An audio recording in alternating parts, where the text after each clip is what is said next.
మానవుని ఆచరణయే అతని మనస్థితిని నిర్ణయించి చెప్పగలదు. ఎవరు ఎటువంటి నిశ్చల నిర్మల స్థితి ఆచరణయందు కలిగి ఉందురో, ఎవరు ప్రపంచమును వ్యవహరించుచున్నను వికారములకు లోనుగాక ఉందురో వారే ఉన్నత స్థితిని పొందగలరని చెప్పవచ్చు. పరిస్థితుల ప్రాబల్యమునకు తారుమారైపోవువారు, తమ మనస్థితిని కోల్పోవువారు స్థితప్రజ్ఞ స్థితిని ఎన్ని జన్మలెత్తినను పొందజాలరు. కాబట్టే కాళిదాసు ఇలా అంటారు: వికారహేతౌ సతి విక్రీయంతే ఏషాం న చేతాంసి ఏవ ధీరాః.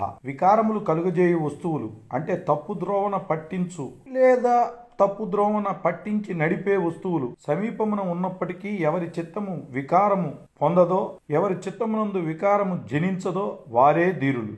అవునండి, ఎండుటాకు రాతి బండ రెండును గాలి లేనప్పుడు నిశ్చలముగా ఉండును. పెనుగాలి వీచినచో ఎండుటాకు ఆమడ దూరము ఎగిరిపోయును, రాయి అట్లే స్థిరముగా ఉండును. గాలి వీచినప్పుడు ఆ రెండింటి యొక్క నిజ సత్తా బయటపడుతుంది. ఆ ప్రకారమే సంసార క్షేత్రమున పరిస్థితులు సవ్యముగా ఉన్నప్పుడు అందరూ పెద్ద మనుషులే. పరిస్థితులు వికృతమైనప్పుడు, ఆపదలు సంభవించినప్పుడు, అనుకోని సంఘటనలు జరిగినప్పుడు సామాన్య మానవుని చిత్తము తలక్రిందులైపోవును.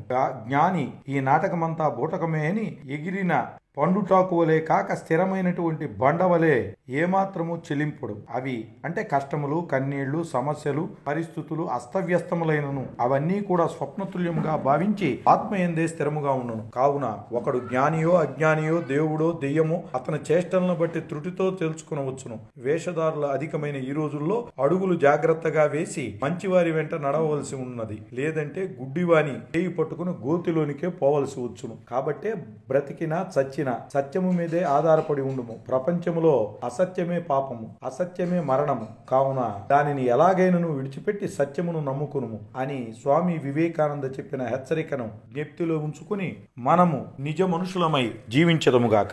భారత మాతకు వందనం. తెలుగు తల్లికి అభివందనం. వందే మాతరం.